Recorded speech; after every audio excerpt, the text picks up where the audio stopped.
Glad to be here. So I'm gonna make some points about this upcoming weekend. We're gonna have this Saturday street preaching, and Sunday a full Sunday show discussion and interaction between me and the chat. But what I'm trying to get to here, guys, is my newest stuff, and I'm still deciding on what the title for this weekend's stream sessions is going to be. But let's start off with this. You wouldn't want me to give. You wouldn't want somebody to give you money, like a bunch of money, and then use it to start a family, because if it's money that you didn't earn, then think about it. It's like as if you, like, let's say your goal is to have a family, but somebody gave you a bunch of money, and then you just use that money to start a family. Well, you couldn't say that you actually built the foundation to have that family. You know what I mean? Like like maybe it would be good to want or receive or accept money to invest in your business, and then you could build that business up and then keep it going. But as to be getting the most out of life, you have to be doing something. You can't just like get money and then exist in an isolated way. And even if you did that, then it's still an unrealistic. And I think wealthy people and maybe some celebrities and whatnot, this is what they do to a degree. And I'm not talking all of them. Some of them are responsible, but some of them are irresponsible, and they kind of live this fantasy existence. And then who gets affected? Well, if they have children, then, like, what people don't realize is, wealthy people may realize this, but the reality is that their children are probably going to do more regular jobs. You know, of course, they might be more successful than the average uh, person, but because they go to better connections and better schools and everything and social circles, but still they may not be as ambitious as their their, their parents who were very successful. So their parents need to take that into account and teach the children how to do normal basic things and function as a regular person. It's all about sustainability, guys. Like, that's why the family unit is so essential, because and why. And also it's about efficiency, guys. It's like, what's the most efficient way we can do something? Like, what's the most efficient way we can save money? Well, it's by not spending carefully on anything. And the same with marriage. It's like, people think they go, maybe it's starting to date, quote unquote, and have premarital intimacy and boyfriend and quote unquote, etc. But to me, that also seems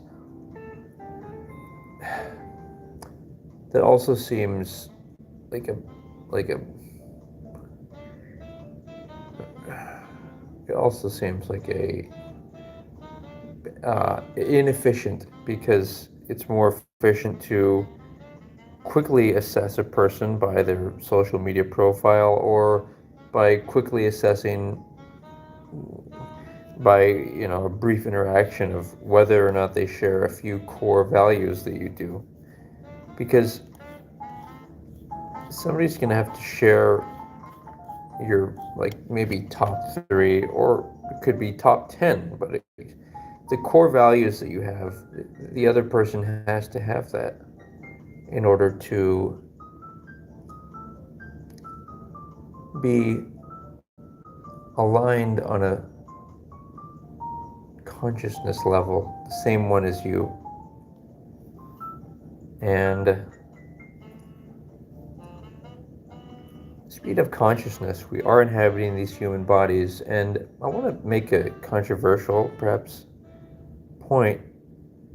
That's maybe maybe the world wasn't meant to continue. If hey, I do have a viewer apparently. Greetings. So, what if the world wasn't meant to continue? Like looking at the convoluted societies and uh, marriages and heartbreak and relationships, and people who are going to war with each other, and so on. And although that may be relatively less than from a historical standpoint, there still are different things about society that maybe it's degrading, and maybe it's, you know, and another big issue is the lack of veganism, which it's hurting animals. And why would the unnecessarily, and why would the universe embrace that? Is it good karma to unnecessarily kill animals when we can readily exist off of veganism?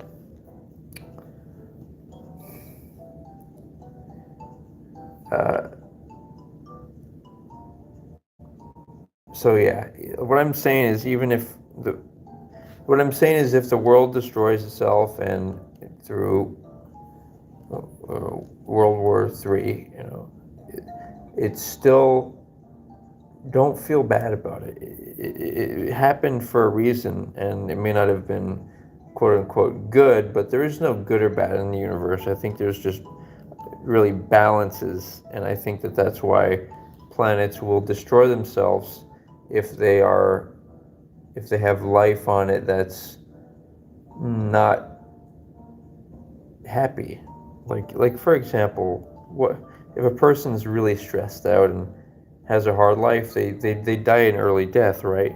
And that makes sense, because why would the universe want to have that body continue to live in a long state of being in that suffering, in that hard life? You know what I mean? So do not worry if the nuclear war consumes humanity. It's okay. It's like we're going to reincarnate elsewhere, in other galaxies, and in other life forms that are conscious, and that consciousness could inhabit. And I'm guessing they'll be pretty similar to humans. That's my sense. But so also I want to make note of my workout routine. It's very specific, and actually this is revelatory, and that cardio is more important than weight training. And here's why. Because cardio is about you're flowing a whole lot of blood through the body with what? Your heart. So it's making your heart really strong. And I think that if you look at bodybuilders, they've got these huge bodies.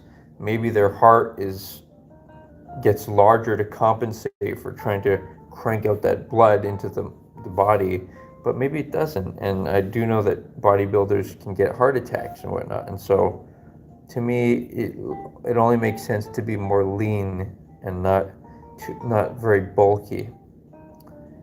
And so, how do I go about? And it's not to say that I don't do push-ups. I do 2 sets of 50 push-ups. Pretty much every day, maybe 5 days a week. And then I do 4 days a week. I do good cardio, like a good 25-30 minute cardio session. And I either do it going for a jog, which is nice.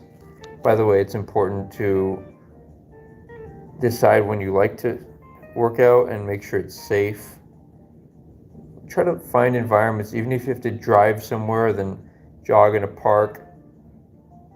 Listen to podcasts, keep busy on your earphones. And when you jog, you actually have to jog. Like, you should be sweating at the end of it, you know what I mean?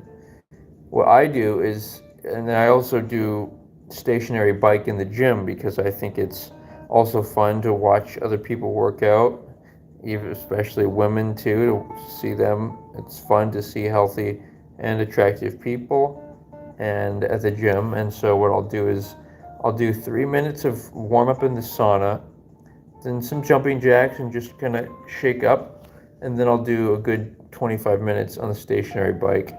And that I'll do. There's a you can increase or decrease the difficulty. So I'll increase the difficulty on one lap, then decrease it on the next lap. So I'm not going all the way at one speed. I'm kind of testing it out and seeing what I can do. And I think it's good to be doing about 95 RPMs spinning it, or yeah, about that, or maybe even 100. But you should be, and then for about 25 minutes, and then like a 5-minute cool down. And the sauna allows your blood vessels to expand, and I think it's helpful to get that anything that's in there out. And you really shouldn't have anything in there, though. Dairy should be out of the equation, because dairy is... What is dairy? Dairy is a cow's breast milk, and it's meant to grow up a small cow into a big cow. So it's got a lot of fat in it, and it gets in gets in the body. And so, that's another take for veganism. Another take for veganism is it helps people's bodies to smell nicer and even taste better, which is important for people who are married and want to pursue intimacy. Their body should be more alkaline so that they're more attractive to all the senses. And then coconut oil allows you to have your body covered in oil. And also I use Burt's Bees lip balm on my lips here, and then also my eyelids, and the mint, the peppermint one. It's nice. It kind of refreshes the eye. And what else? So continuing on. All right. So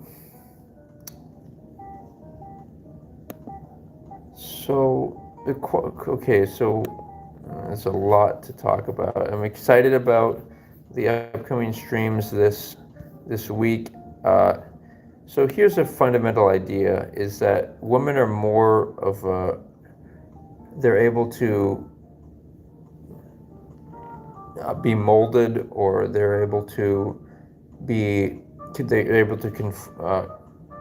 conform to different men. And I kind of think they're like a blank slate, and they're kind of like they can be persuaded, and maybe more specifically, it's the feminine that is more persuaded. And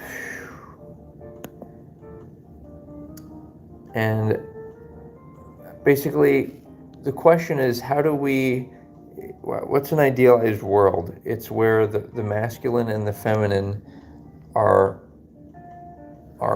expressed in the man and the woman, or man and a man, but I think there should be one that's more of a strong force, and then the one that's more of the follower, because that creates a dynamic where it's like a structure. It's organized because one person's the leader. And but that person should be a leader, that they're leading with their values instead of leading with wanting the other person. So for example, that's why women prefer quote unquote bad boys. It's because they want a man who is following his own purpose and is not trying to make her like him, is not trying to like hope that she'll like him so that she'll be intimate with him. He's, a man, he's in his masculine, and he's like, you can come with me in this journey where I'm living out the life I want or not. And that's what women want, because they don't want to be a leader. They want to be able to enjoy to be in their feminine. And but in order for that to happen, guys, it has to be the traditional structure of the women staying with their fathers, and historically men and women didn't really associate with each other, and I think that's important. I think that it's important to not have friends of the opposite gender. Of course, you're gonna have them if coworkers and in school, but I think schools, at least up to grade 12, should be gender separate, so that and this isn't a perfect world, but we should be able to afford to do what we want. At least in first world countries where we have resources, we should be able to have, it might cost a little more to have gender separate schooling. You know what I mean? So here's something that differentiates me. Like I don't feel like I need to, most men, if a woman they were attracted to offered intimacy, they would go for it. But me, I would not. I would not want to have premarital sex or sex with somebody who offered it to me, because I want to be in the vibration of love. And you can't be in the vibration of love and the vibration of trying to seduce somebody, or you're seducing each other. It's not a frequency of peace. And just the same, the idea of wanting to dominate a woman, sexually in the bedroom, is also not a peaceful energy. That's why I think the most important thing is for a man to provide oral sex to his wife, and massage, and make it more about celebrating her and her flower. And it's just, instead of this idea of people wanting bigger stuff and more, this whole thing where men are place a focus on men's genitals, I think is homosexual. At least if they're heterosexual, they should be focusing more on women, and not on breasts either, because breasts are designated for babies, right? They're for babies to consume. So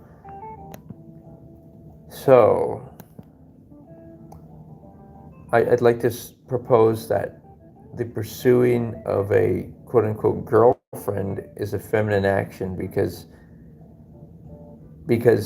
even if you think it's winning, and you're able to seduce them before a major commitment of marriage, then it's not winning. It's really losing, because you're around somebody you don't entirely respect. Because if you truly respected someone as a man, if you truly respected a woman, it would be because she shared the same values as you, and you wouldn't want to seduce her before marriage. See, the whole thing about marriage, guys, is it's not about conforming to a social or cultural or legal expectation or norm. It's about it's about wanting to, when you really decide, okay, I want to get married, you really start to question who you are, and you start to define and discover who you are, and it's a good thing. It's a good thing to really know who you are, and and be efficient about it. If you really want to get married, if you don't, then don't. That means that you've given up on love. It's probably the highest expression of love. If you've given up on it, then, and I haven't convinced you, then come back when you do. And if you do, then the only way that you're going to feel true to yourself if you want marriage is if you're trying to create it and prepare for it in the most efficient way. And that's not by being emotional and feminine and half-hearted in your commitments. And see, what women can do is they'll say things like, oh, it's okay if that woman's promiscuous, or she has the right to do what she wants to do. But that doesn't, in a man's brain, or for men, it doesn't work. For men, it's like, if you want to, you should lose. If you want to lose weight, then you should. It'll be beneficial to society for you to. So men are more willing to call out other men on improper or dysfunctional behavior. So that's kind of a preview of what we're going to see. We're going to see on Saturday and Sunday. And Sunday, maybe Sunday I'll go live in front of a church, because the truth is that people go to churches to find motivation and hope for life. But if all of this is presupposed upon the idea of a hero, religious figure like a Jesus, or I don't know what other religions have, but if that happening, then we wouldn't even want that to happen, because what is that? A Jesus is a homophobic character who represents a king archetype, and that's a monarch. We don't want monarchy. We want democracy. And even if it's not true democracy, and because it's influenced by lobbyists and companies who have special interests, who pay off politicians, that's still a lot better than a monarch or tyrant reigning over and his family lineage reigning over a number of over time. That's very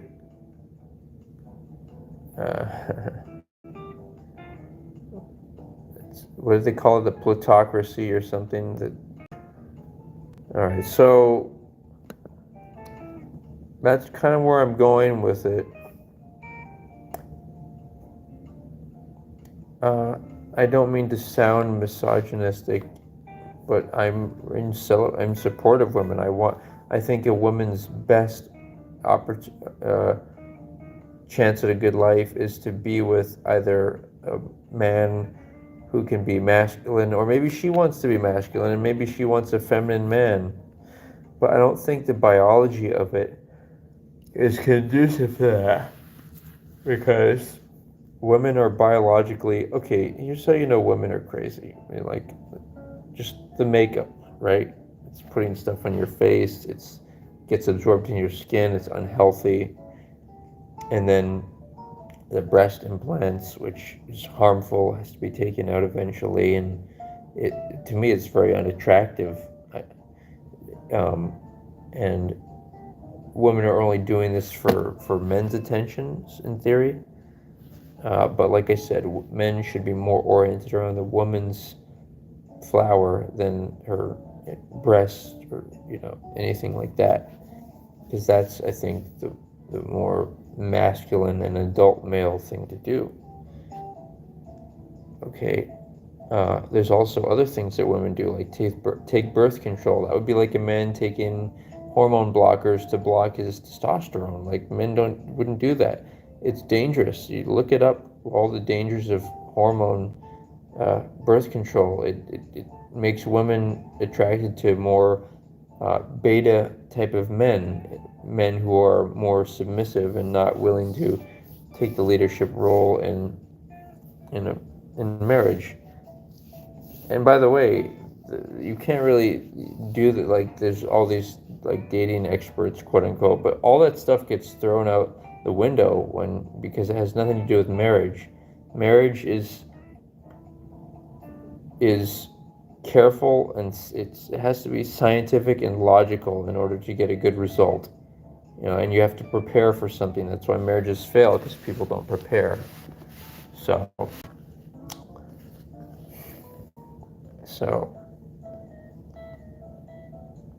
in conclusion,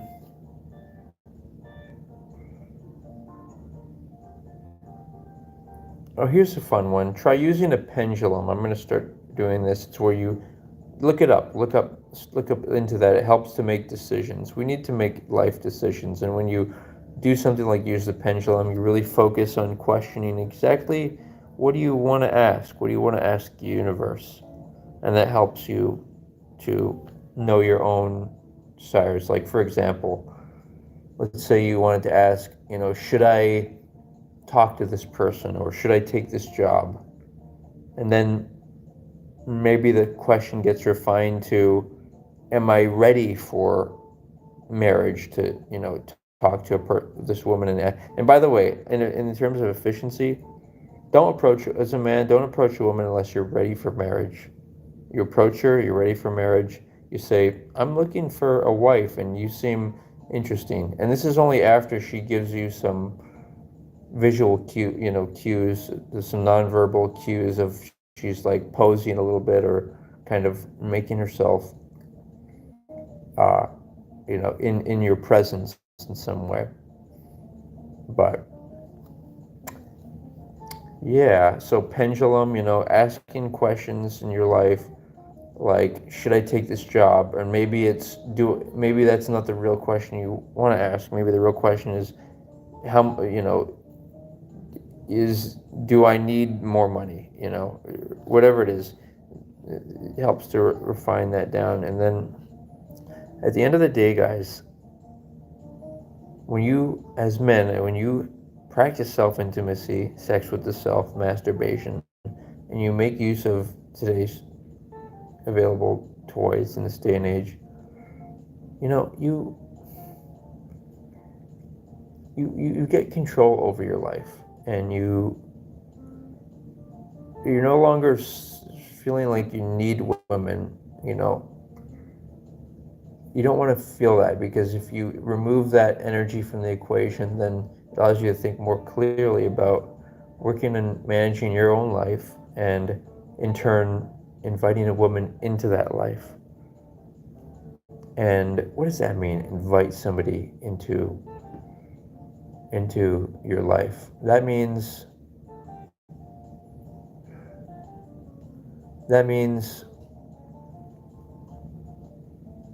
that you know who you are. It's not a question of, oh, well, will this person like me? Maybe, hopefully they'll, have these certain values. This is who my future wife is, or my future husband. This is who they are, and that's it. And then maybe you'd be willing to modify that list, but generally there's some key points there, maybe 5 key points, maybe 5 absolutes and 5 absolutely nots. For example, absolutely, in my instance, practices veganism, and then absolutely not, no pets or no cigarettes, stuff like that. So you should have that list too.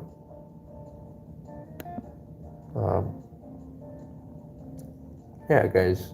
Like we're all more free now, both men and women, because of technology. But what are we gonna do with that freedom? We're gonna work together to make the world a better place and make sure that we don't destroy it in the process of, as long as we unify ourselves, 95% of decent men, and we start to respect our women, treat them sacredly and valuably, and ensure that no one is disrespecting or trying to seduce each other's sisters and daughters, then we have a world where 95% of men trust each other, and then the 5% of men can do what? They can they can the 95% can work together to manage the 5% of problematic people who start conflicts both small and large. So thank you guys. Looking forward to the upcoming streams this weekend, and aloha.